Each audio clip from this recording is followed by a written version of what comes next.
Olá, muito bem-vindo ao TEL de Datas, eu sou o professor Xavier e aqui no canal nós temos vários vídeos de exposição bíblica, vários conteúdos de exposição bíblica. Vale a pena até dar uma navegada no canal e ver o que tem por aqui.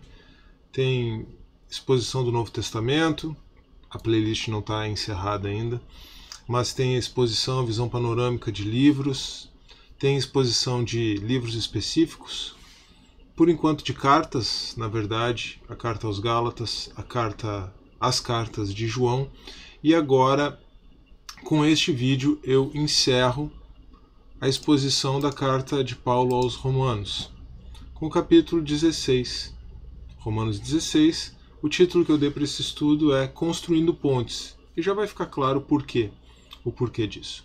Antes de iniciar, eu quero dedicar esse estudo ao meu amigo Gabriel Delano. Eu já fiz isso com o estudo do capítulo 15. O Delano me perguntou aí quando é que eu iria terminar o estudo de Romanos. Está parado há um bom tempo. Essa playlist já vai para quase 2 anos que ela está em andamento. Então agora com esse vídeo eu encerro o capítulo 16. Retomo também a postagem de vídeos aqui no canal. Eu tenho apenas postado de forma regular as aulas do curso de grego, mas retomando também, eu estou aí já para gravar também um vídeo sobre a historicidade da ressurreição de Jesus. Se der tudo certo, gravo os dois na sequência, já posto. Vou retomando aos pouquinhos aí a postagem de vídeos aqui no TEL de Datas. Aqui vai aparecer o link para a playlist de Romanos, caso você tenha interesse em acompanhar, e vou deixar o link da playlist também aqui na descrição, tá bom? Mas vamos iniciar então, como sempre, com a leitura do texto.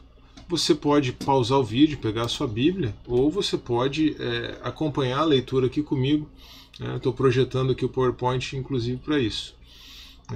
Eu sempre coloco os subtítulos, tenho colocado subtítulos nesses vídeos de exposição, de leitura e de um estudo expositivo. Tenho feito isso com os Salmos. Aliás, preciso retomar o estudo dos Salmos. Quero ver se faço isso com o Salmo 48 na segunda-feira da próxima semana. Tá bom? Mas vamos lá. Então, esses títulos aqui em itálico, entre colchetes, eles não são inspirados, obviamente. São títulos que eu coloco como que para já ajudar a visualizar um roteiro, um esboço do capítulo que a gente está estudando e do estudo, propriamente, Então, Febe, a portadora da carta, uma diaconisa da igreja em Cencreia, diaconisa entre aspas, Recomendo-vos, pois, Febe, nossa irmã, a qual serve na igreja que está em Cencreia, para que a recebais no Senhor, como convém aos santos, e a ajudeis em qualquer coisa que de vós necessitar, porque tenho hospedado a muitos, como também a mim mesmo. Saudações aos irmãos conhecidos de Paulo em Roma. Saudai a Priscila e a Áquila, meus cooperadores em Cristo Jesus, os quais pela minha vida expuseram as suas cabeças. O que não só eu lhes agradeço, mas também todas as igrejas dos gentios. Saudai também a igreja que está em sua casa. Saudai a Epêneto, meu amado, que é as primícias da Acaia em Cristo. Saudai a Maria, que trabalhou muito por nós. Saudai a Andrônico e a Júnias, meus parentes e meus companheiros na prisão, os quais se distinguiram entre os apóstolos e que foram antes de mim em Cristo. Saudai a Amplias, meu amado no Senhor.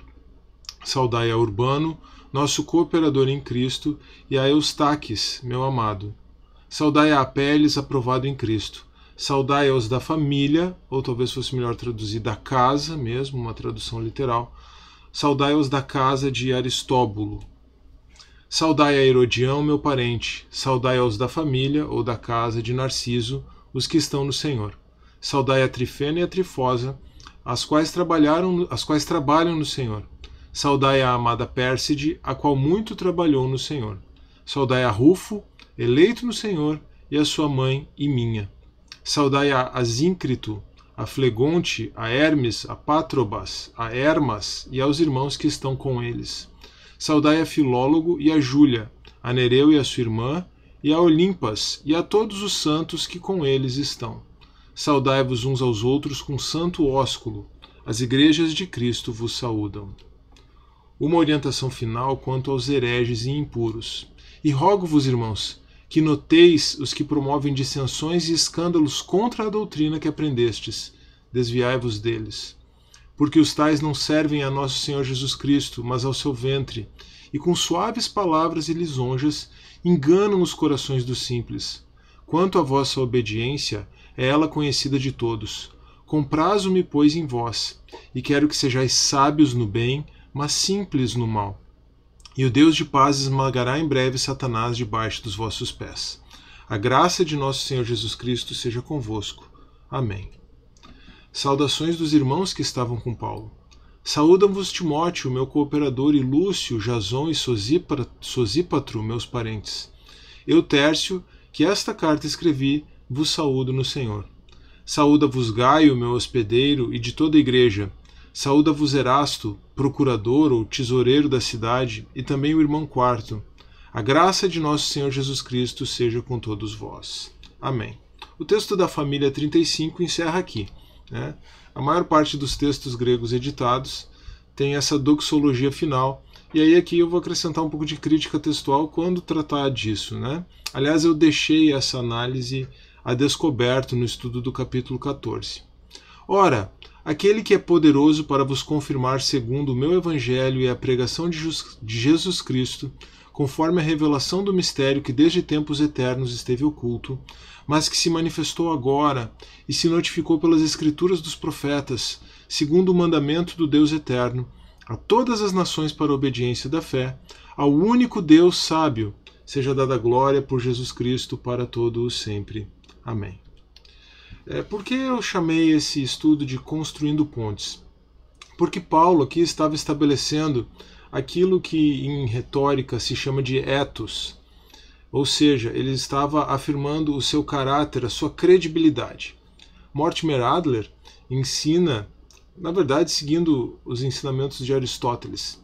E Paulo, certamente, até pela maneira como ele constrói os seus discursos, não era os discursos registrados em Atos, mas também as suas cartas.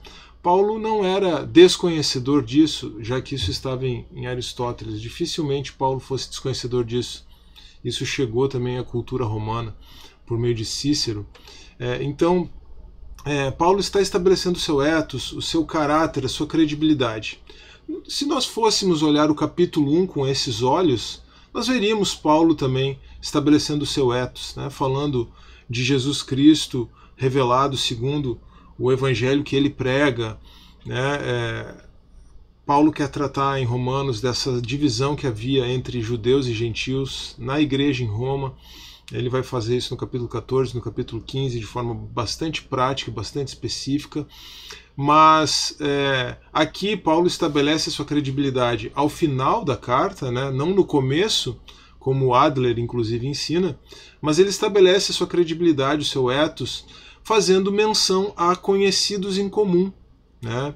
Ele menciona aquelas pessoas na igreja de Roma que ele conhecia, ou ao menos das quais ele sabe o nome, conhece o nome, tem algum tipo de informação. Menciona, claro, com intenções sinceras de comunicar ali a sua saudação, de comunicar uma bênção, mas ele também acaba com isso estabelecendo essa ponte. Por que construindo essa ponte? Por que Paulo está construindo essa ponte? Porque Paulo tinha o interesse de visitá-los em Roma. Nós vemos isso no capítulo 1, nós vemos isso no capítulo 15. Paulo queria passar pela igreja de Roma e, passando por lá, ser encaminhado por eles até a Espanha. A gente viu também no estudo no final do capítulo 15, com a menção aos desdobramentos do livro de Atos, que ele acabou sendo preso na Judéia, acabou sendo preso em Jerusalém e foi para Roma como um prisioneiro.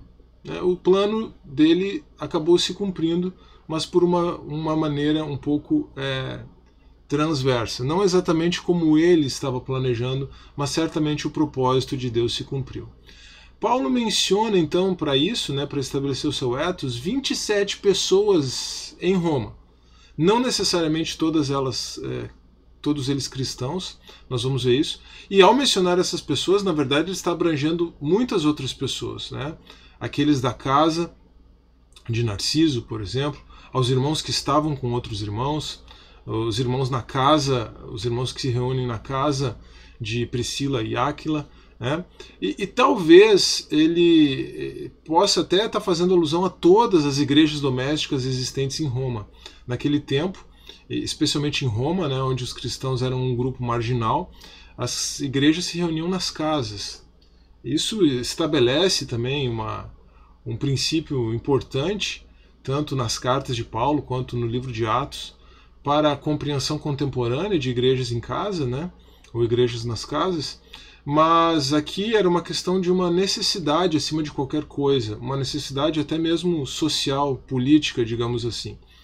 Hoje nós vemos a necessidade das igrejas na casa como uma necessidade de comunhão, de maior aproximação dos irmãos, também cumprindo assim um padrão do Novo Testamento.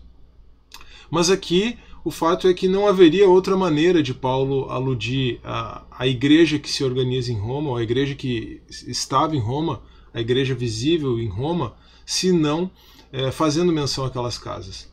Se ele menciona todas as igrejas domésticas existentes em Roma, né, é uma questão que nós não temos como saber.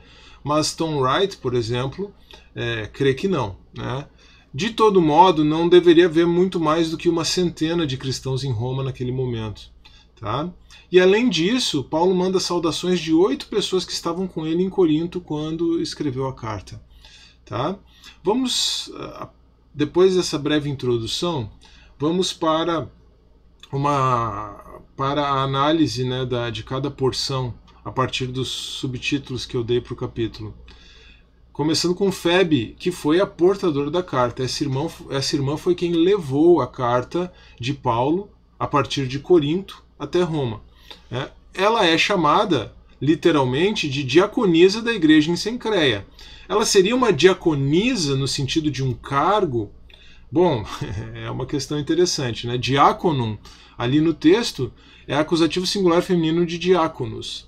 Não que diácono não pudesse ser masculino também no acusativo, né?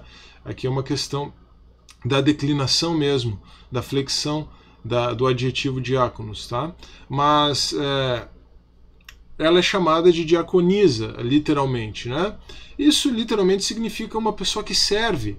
Os próprios diáconos em Atos 6, eles não são identificados como diáconos. Poderíamos até questionar se eles ocupavam um cargo como esse que nós compreendemos hoje, que muitas igrejas compreendem hoje.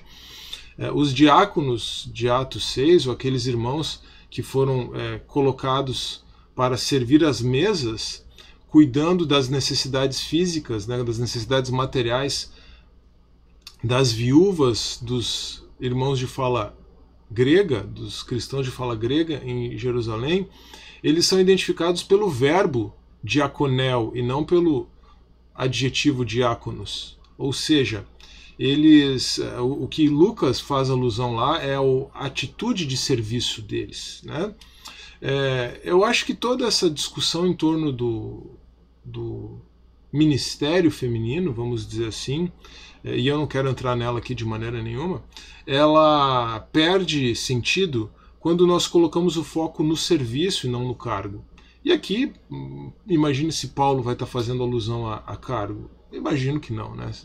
Conhecendo um pouco o perfil do apóstolo por aquilo que o Novo Testamento nos transparece, eu acho que ele estava interessado em enfatizar o caráter de Febe, né, a disposição dela de servir, e não o fato dela ocupar algum cargo, se é que ela ocupava, né? Mas os que propõem e defendem ministério feminino têm aqui um argumento. E nós também temos Júnia, ou Júnias, dependendo da tradução, mais adiante nesse sentido. Tá? Mas eu não estou falando isso para polemizar, eu estou apenas apresentando as duas possibilidades, ou apresentando as questões, e focando no que realmente importa aqui. Tá? O que importa é o caráter de Febe, a condição na qual ela deveria ser recebida pela igreja em Roma como portadora da carta. Isso é o que realmente importa. Tá bom? Mas assim, esses detalhes, só retornando aqui, esses detalhes mostram a importância do estudo do grego. E se você tiver interesse em estudar grego, vou deixar na playlist, na descrição aqui do vídeo, a playlist do curso de grego do Novo Testamento aqui do canal, tá bom? Saudações aos irmãos conhecidos de Paulo em Roma. Aí é a maior porção desse capítulo, segundo o que eu separei, né, do verso 3 até o verso 16. Paulo vai estabelecendo aquelas pontes. Eu pensei só algumas pessoas mencionadas aqui para fazer alguns comentários também, alguns deles puramente especulativos, como você vai ver. Priscila e Áquila não, né? Priscila e Áquila não temos especulação aqui. Eles foram parceiros de serviço de Paulo desde Corinto. De acordo com o relato de Atos 18, 2 e seguintes, eles eram de Roma. Áquila era um judeu, eles eram de Roma, e eles haviam saído por ocasião do decreto de Cláudio, esse decreto de 49 d.C., decreto no qual Cláudio expulsa, o imperador Cláudio expulsa os judeus de Roma por causa da controvérsia havida acerca do nome de um certo Cresto, certamente Cristo. Né? Mas isso aqui é um fato que nos lembra que, por conta dessa expulsão dos judeus de Roma, e certamente cristãos judeus foram expulsos também, a igreja em Roma ela era predominantemente de gentios nesse momento e não de judeus. Tá? Mas o fato é que depois da morte de Cláudio, no ano 54, os judeus, e assim os cristãos judeus também, encontraram espaço para retornar. Então agora, por volta de 57, 58, depois de Cristo talvez, Priscila e Áquila já estavam de volta em Roma e já hospedavam a igreja na casa deles, né, ali em Roma. Possivelmente nunca tenham deixado de fazer isso por onde passaram. Eles eram companheiros de trabalho de Paulo, né, eles eram fazedores de tenda como Paulo, da mesma profissão, e então tinham essa proximidade muito grande desde quando se conheceram em Corinto. Agora, quando foi que eles expuseram a sua vida a risco por Paulo? Paulo menciona isso no verso 4. A verdade é que nós não sabemos, porque o Novo Testamento não registra esse evento. Muito interessante, né? Paulo tinha isso nas suas cartas. Ele fazia alusão a coisas que apenas aqueles seus destinatários saberiam. Certamente você lendo isso fica curioso. Vai até lá no livro de Atos e folheia a sua Bíblia de trás para frente, de frente para trás, e não encontra isso. Também Paulo não menciona o fato em outra carta. Mas se você está com Priscila e Áquila junto ali, você pergunta para ele, olha, para eles, quando é que foi isso, né? São coisas coisas que estão ligadas a essa distância temporal que temos, né? A Bíblia fica como palavra de Deus para nós, mas nós não vamos conhecer todos os detalhes. Isso aqui é muito importante, por exemplo, para a exegese de 2 Tessalonicenses 2. Né?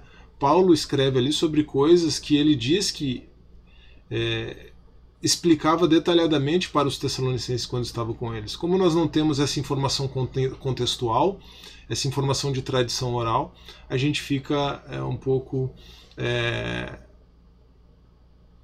tateando no escuro para interpretar 2 Tessalonicenses 2. O que nós podemos extrair de lá? Aqui é uma questão totalmente secundária, histórica, né? Mas o que nós podemos extrair de passagens como 2 Tessalonicenses 2? A mensagem, né? O foco principal, o conteúdo da mensagem, como nós precisamos ser alertas e vigilantes. Detalhes talvez nós não temos nem condições de compreender na integralidade. Tá?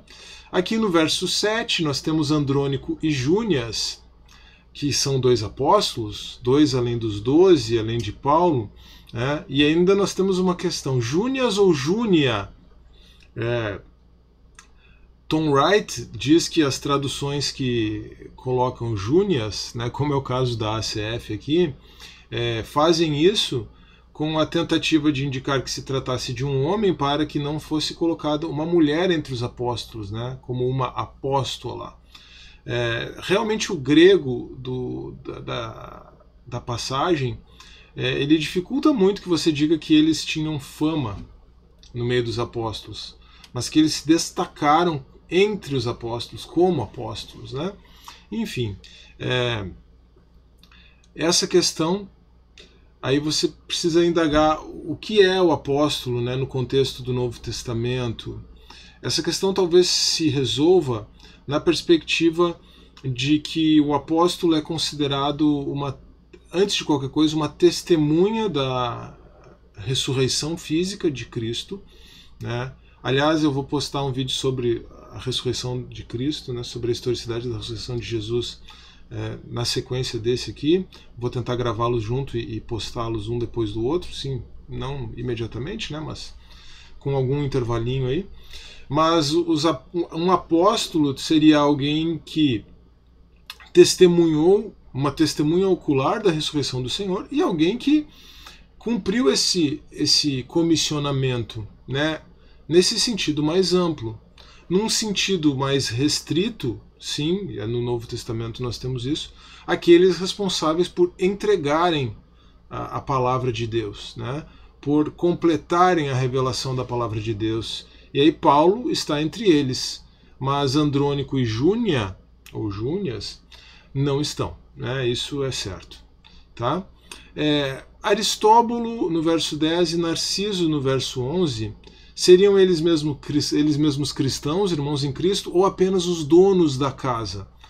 Tom Wright também levanta essa hipótese de que são apenas senhores, donos de casas muito renomadas em Roma, né, e que por isso até alguns cristãos dentre os romanos possivelmente fossem escravos na casa desses homens, né? Lembrando que a escravidão em Roma era algo bastante diferente da escravidão, por exemplo, vivenciada na América no século XIX, desde o século XVI até o século XIX, do século XVII até o século XIX, né?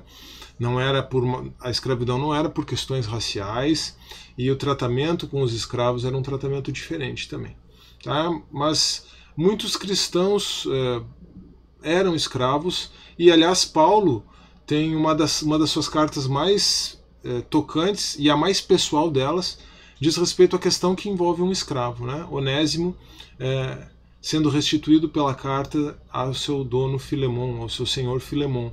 E aí, como Paulo trata essas diferenças sociais na carta também é muito interessante, né? Na perspectiva dos cristãos. Bom, eu não vou prosseguir na questão, mas eu vou deixar na descrição também o vídeo sobre a Bíblia e a escravidão, tá? Filemon precisaria de uma carta, de um vídeo à parte aqui no canal. Vou fazer isso também em breve. E na descrição também o vídeo sobre as cartas da prisão, que engloba Filemon. Tá bom? Rufo, no verso 13, seria o Rufo filho de Simão Cirineu, o homem que foi compelido a carregar a cruz do Senhor, lá em Marcos 15, 21, menciona que ele era pai de Alexandre e Rufo. Será que Simão ou Simeão tenha se convertido a Cristo, auxiliando o Senhor a carregar a sua cruz? Cristo tomou sobre si os nossos pecados, ele levou a nossa cruz, mas Simão, né, o Simeão Cirineu, Simeão de Cirene, foi escolhido por uma tarefa muito singular: carregar a cruz daquele que estava em si carregando os nossos pecados. De fato, se esse homem não se converteu, compreendendo em algum momento aquilo que ele estava fazendo, num primeiro momento, né, ele talvez tenha relutado, né, porque imagina, se associado à cruz, né, à vergonha, o povo inclusive poderia achar que ele fosse o condenado, né, embora ali não, né, porque era muito evidente o que estava acontecendo. Mas que interessante se Simão Cirineu se converteu a Cristo, e sua família também, a tal ponto que Rufo seja mencionado expressamente por Paulo, e a esposa de Simão, então, né, tenha funcionado como uma mãe para o próprio Paulo. Aqui é mera especulação, pode ser um homônimo, né, mas esse tipo de coisa nos faz tentar vivenciar um pouco, experimentar um pouco aquela realidade que Paulo está tocando, essas pontes que Paulo está estabelecendo, né? E certamente isso, embora seja pura especulação, pode trazer algum tipo de edificação para nós. Eu fico muito... Toda vez que eu especulo sobre essa situação do Rulfo, desde a primeira vez que eu ouvi, eu fico muito tocado assim, de imaginar essa situação, ainda que ela possa não ter de fato sido verdadeira, né? Mas, independentemente de quem seja, Rulfo é um irmão querido. A sua mãe é uma pessoa muito importante para Paulo, né? Teve muito cuidado de Paulo, muito provavelmente o auxiliou no seu ministério, e a menção dele aqui ficou registrada. Depois disso, Paulo apresenta uma orientação final quanto aos hereges e impuros. Ao mesmo tempo em que o apóstolo está construindo pontes, ele derruba algumas pontes também, né? Ele quebra algumas ligações dos irmãos com aqueles que estavam prejudicando a caminhada da igreja em Roma. Então, ao mesmo tempo que Paulo está se esticando em direção aos irmãos, ele diz, olha, e vocês deixem de lado alguns. Quem são esses alguns? Eu chamei aqui de hereges e impuros, tá? Porque, de acordo com o verso 17, Paulo é claro que eles estão promovendo dissensões, ou seja, divisões e escândalos contra a doutrina, contra essa doutrina que Paulo está expondo aqui na carta. E Paulo afirma que eles não servem ao Senhor, mas ao seu próprio ventre. Ora, se eles não servem ao Senhor, não são irmãos. Eles são como aqueles de Gálatas 2:4, falsos irmãos que se intrometeram para, na linguagem de Gálatas, espionar a liberdade que temos em Cristo, né? E aqui esses se intrometeram para enganar o coração daqueles que são simples com palavras suaves e lisonjas, tá? A conclusão a qual eu chego é que esses parecem ser hereges e profanos, né? Impuros, porque eles promovem escândalos. O senhor deles é o próprio ventre, o próprio estômago, as inclinações naturais da carne, né? Esses parecem ser hereges e profanos, e não os meramente fracos da fé, os fracos na fé dos capítulos 14 e 15. Ao fraco, Paulo orienta a acolher, né? A esses, Paulo orienta a rejeitar, a notar, a perceber quem é que está promovendo divisões, está promovendo escândalos, e não se associar a eles, evitar esses, né? E aqui Paulo promove um contraste muito interessante no verso 19 com a fé dos cristãos autênticos que estão em Roma, uma vez que a fé deles era conhecida em toda parte. E aqui, nesse mesmo verso 19, em que Paulo realiza esse contraste, ele orienta os irmãos a serem sábios no bem e simples no mal. Aqui Paulo parece estar ecoando as palavras de Jesus e até ajudando a gente um pouquinho a entender o que Jesus quis dizer em Mateus 10,16, quando, ao encaminhar os discípulos como ovelhas para o meio de lobos, também os instruiu que eles fossem prudentes como a serpente e inofensivos como as pombas. Então veja, prudente como a serpente para aquilo que é bom, né? Quer dizer, você ser prudente, ser astuto para fazer o bem, ser rápido para fazer o bem, e também você ser prudente, astuto para identificar o mal, né? Ser sábio no bem é tanto isso, é ser sábio para fazer o bem, mas também ser sábio para identificar o mal. Mas para fazer o mal, né, você não vai fazer o mal, você vai ser simples, quer dizer, você vai, tudo bem, ele está fazendo mal, eu estou vendo isso, mas eu vou ser simples, eu não vou agir de acordo com isso, né? Então, na hora de identificar o mal, você é prudente, como a serpente. Na hora de agir, você age como a pomba, de forma inofensiva, você não retribui mal com o mal. Por quê? Porque Paulo deixa claro também no verso 20 que os opositores serão derrotados juntamente com o próprio opositor, Satanás, né? O Satanás, aquele que personifica toda a oposição a Deus, o adversário, o caluniador, né? O diabo, diabolos. Então é muito interessante que essa alusão à derrota final de Satanás, inclusive dizendo que vai ser debaixo dos pés dos irmãos, né? Não é uma alusão fortuita encontrada aqui.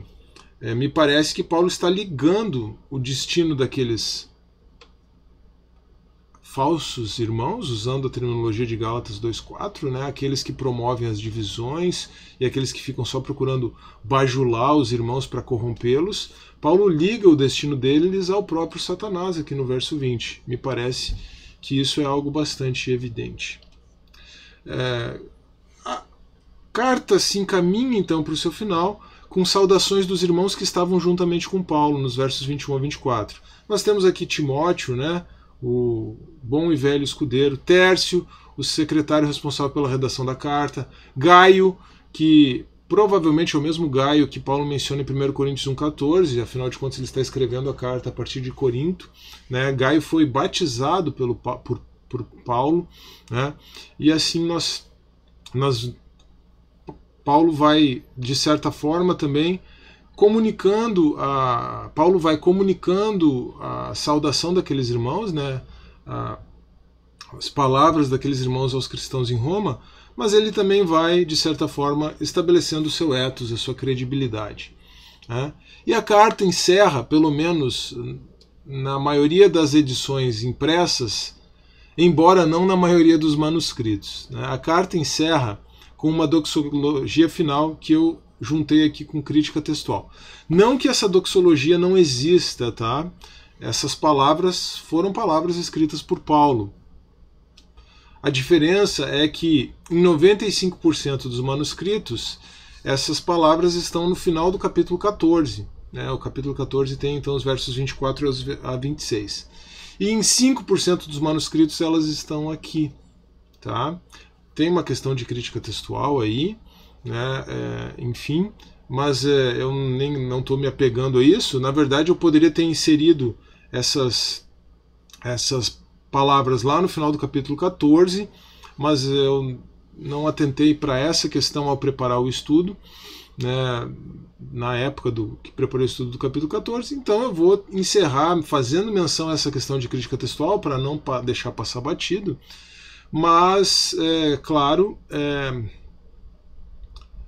tratando, né, dessa doxologia, palavras de glória, né, palavras de louvor, palavras de exaltação, é o significado de doxologia.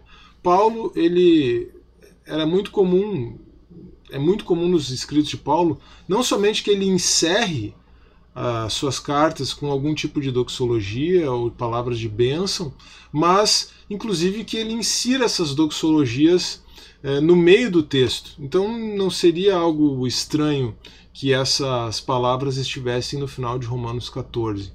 Tá?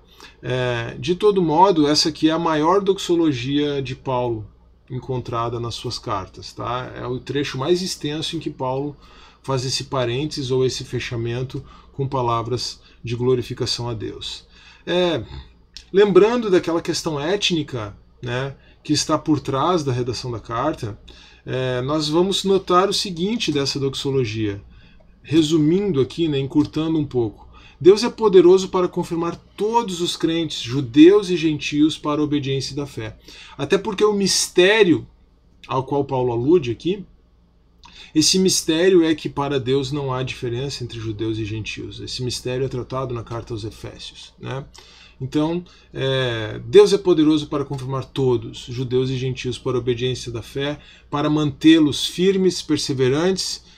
Talvez isso seja importante diante da perseguição que viria, né, por meio de Nero, alguns anos depois. Deus é poderoso para confirmar e fortalecer todos os crentes para a obediência da fé. Então, se você se inclinar a Deus obedientemente, com fé, confiando exclusivamente na graça de Deus e não nos seus méritos próprios, Deus é poderoso para sustentá-lo e mantê-lo. Tá? E aí ele termina, né, essa doxologia, por Cristo Jesus, para todo sempre, ele dá glória ao único Deus sábio, the only wise God, aquele que tem conhecimento médio contrafactual. Uma brincadeirinha aqui com o livro do William Lane Craig, né, The Only Wise God, que é uma defesa filosófica aí, da compatibilidade entre a soberania de Deus, a presciência de Deus e a liberdade humana, especialmente lançando mão no final do conhecimento médio molinista. Obviamente, isso aqui é uma menção fortuita, né? O Craig apenas pega esse adjetivo que Paulo confere a Deus nessa doxologia, e aí Craig se inspira por conta da sabedoria de Deus expressa no seu conhecimento médio para dar nome ao seu livro, né? The Only Wise God, traduzido inclusive para o português como O Único Deus Sábio. Mas vem daqui esse título do livro do Craig. Vou deixar aqui no final, na tela final, a playlist sobre o molinismo, já que eu falei sobre isso, a playlist da Carta aos Romanos, a playlist do curso de grego, questões que eu mencionei ao longo do vídeo, mas também vou deixar na descrição, tudo isso na descrição do vídeo aqui, tá? Na tela final também vai aparecer o botão de inscrição, então não se esqueça, por favor, de se inscrever no canal, não se esqueça de deixar o seu comentário, isso sempre é muito importante. Não se esqueça, é claro, também de deixar o seu like no vídeo e de compartilhar esse vídeo com seus amigos, com seus irmãos em Cristo. Encerramos Romanos, eu quero ver se eu continuo também o Novo Testamento com Hebreus, com o restante, o que falta da exposição do Novo Testamento, e eu espero em breve ter algumas novidades aqui no Teodidata sobre essa questão de exposição bíblica. Eu tenho bolado algumas coisas, tenho me dedicado, tenho estudado, quero ver se eu consigo modelar algo bem legal aqui para o canal. Fique atento e acompanhe aqui, tá bom? Se quiser entrar em contato comigo de forma mais direta, ou me acompanhar também de forma mais direta, pode me seguir no Instagram, vou deixar o link na descrição também. Um grande abraço, que Deus abençoe e até a próxima.